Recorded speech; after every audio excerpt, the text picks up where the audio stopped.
新闻大爆卦，订阅靠大家。每日功课，开启小铃铛，转发补课，每天都要支持大新闻大爆卦。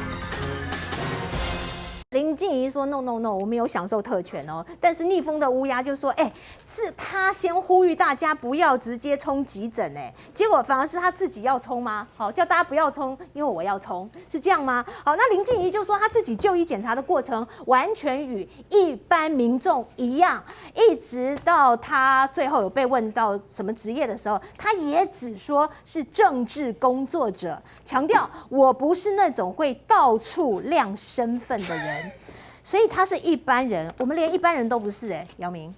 我先讲，这个叫嘴巴说不要，身体很诚实啊。所以你看，嘴巴都说啊，大家这个如果没有症状，千万不要快筛，没有快筛不要去 PCR。结果呢，他有症状，但是他有没有快筛，目前没有看到。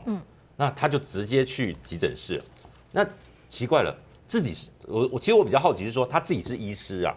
他如果今天觉得医护的这个工作负担不够重，那他可以投入，你知道吗？他可以去支援的，他有医师资格的。这我们这位林委员哦，那为什么要在这个时候去增加？虽然说他是确诊了，确诊，那第一件事情，我觉得你先快筛嘛，让这个我都不会讲说什么特权不特权，因为什么？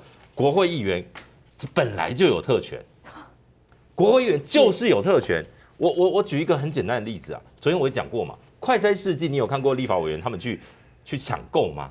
他只是因为你知道吗？昨天林静怡委员，他一定是因为他人在台中嘛，他没有在台北嘛，在台北才有医务室可以领免费快筛嘛。那他身边可能刚好没有快筛试剂，那想一想，我选区最近的那个亚大医院，我就过去了。就过去排队。对他都说啊，我跟一般民众一起排队，没错啊。那问题在于什么？问题在于。现在我们的中央的这个已经政策已经调整到，你要快筛阳才劝，那个当然没有一个法则啦，但是就是说劝所有的民众要快筛阳性再去急诊室做 PCR， 就是希望能够降低医护的负担。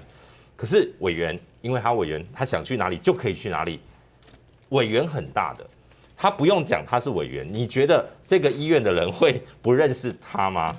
就算戴着口罩。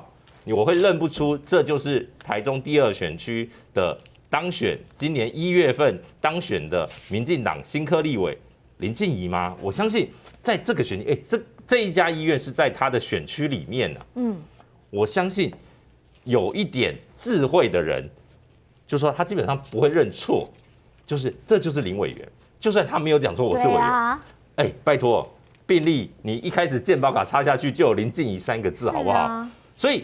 我只能说这个事情你不用去强调。老实说，我觉得有没有特权也没那么重要，因为我不认为国会议员享有这个特权是 over 的事情。因为你看，他是要代替人民在立法院里面去喉舌的。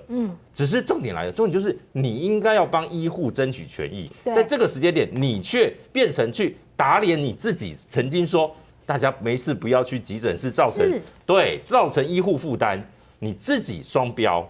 所以这个。当然，我说他可以解释啊，没有，我也有排队啊，我又没有插队。当然，这些我们都可以接受，都很好。但重点是其实现在真正的问题是什么？立法院，我跟你讲，立法院真正的问题是匡列不实啊。你知道今天，比如说我举今天匡列不实，还是刻意隐匿？我举一个例子啊，一大早有一位这个民进党的立委，这个也是国防外交委员会的委员，他说他的办公室主任确诊了，然后呢，好像是快筛阳性。然后他说呢，因为他的办公室主任的位置呢，跟他没有在9宫格的范围，所以这个委员说他不用被匡列。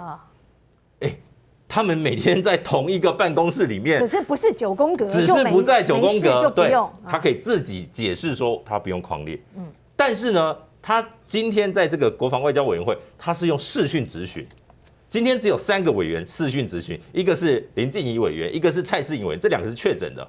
那为什么你又说你不用被匡列？你为什么又要用视讯来质询？对，就是这个标准让人觉得很奇怪。而且呢，实际上现在指挥中心根本没有能力去做所谓的匡列隔离这件事情了。对，几乎都是确诊者说啊，我昨天有跟谁密切接触，好，基本上那一堆漏网之鱼，反正也不跟你计较。没错，政府就会以你说的这个密切接触来通知。对，所以你看，像比如说我们昨天那个，所以我不说就不算。没错，你看昨天这个朱凯翔，他自主隔离，然后虽然说也有被发这个隔离通知书，可是呢，到现在那个防疫包还没有给他，他已经解隔离了几天了。对啊，政府还欠他两支快筛试剂耶。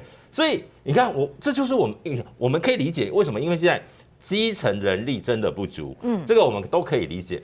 但是现在让我们感觉有点像放牛吃草了，就是好像就是疫情开始快速累积，我们确诊数越多越好，现在是这样吗？如果今天是这样的话，医护是不是会更累？其实我真的觉得讨论，不管是周玉蔻女士也好，不管是林静怡委员也好，讨论他们太浪费时间了。该讨论的是，我们现在很多民众买不到快筛的，对，排不到 PCR 的，然后呢怎么样的，有病不敢去排队的。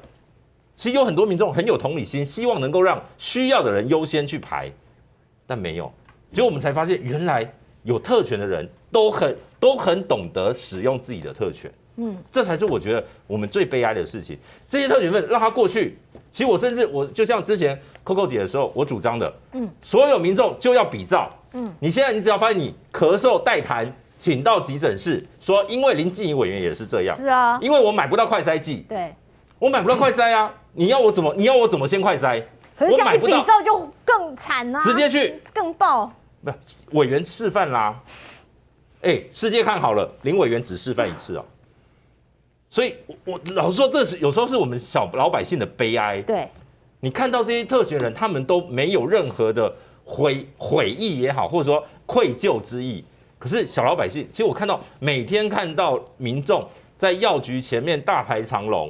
我今天又看到一家，你知道吗？刚好就看到一个妈妈啦，她站在最后面，然后那个药局的就出来点人头嘛，然后他们说：“哦，你是最后一个。”刚好她站到最后一个。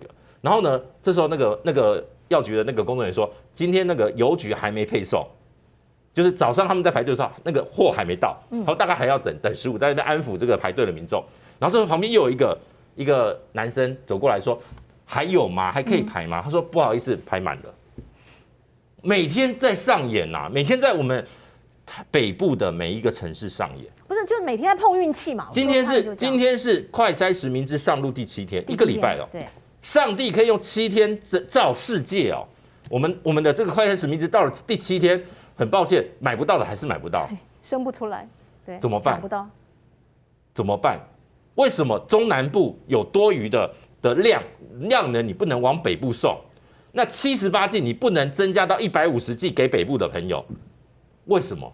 我不懂，政府难道做一点应变措施都不行吗？我真的觉得讨论周玉蔻也好，讨论林静也好，都不对一般的小老百姓没有帮助。真的要让快筛试剂让他买得到，该需要的医疗量能让他能够发挥。有啊，陈时中就已经说每天会提供40万人份，渐渐会满足市场需求。渐渐啊，问题是渐有一群市场每天没有需求，有一个市场每天需求过，这个叫供不应求。你为什么不把它平均一下呢？我昨天在我的脸书上面看到一个朋友说，啊，在台南关庙果然没有人排队。哦，他刚好回家，刚好在台南，他就买到了。然后呢，他说是他，你看，重点是，你看他还要花高铁票来回，500块的快筛试剂变成了2500，加上高铁票。可是你要让我们的人民花这个成本到中南部去买快筛试剂吗？以前有一个那个韩国歌嘛，到南部装假牙，现在变成到南部买快筛吗？这实在是很荒谬。我看到这些，我都觉得现在每个那个生命哦，变成不等值。人本来应该人是要平等的，北部的朋友、南部的朋友应该都要享有这种，我想要买快筛我就买得到。为什么现在会有不公平？为什么就是有人买不到？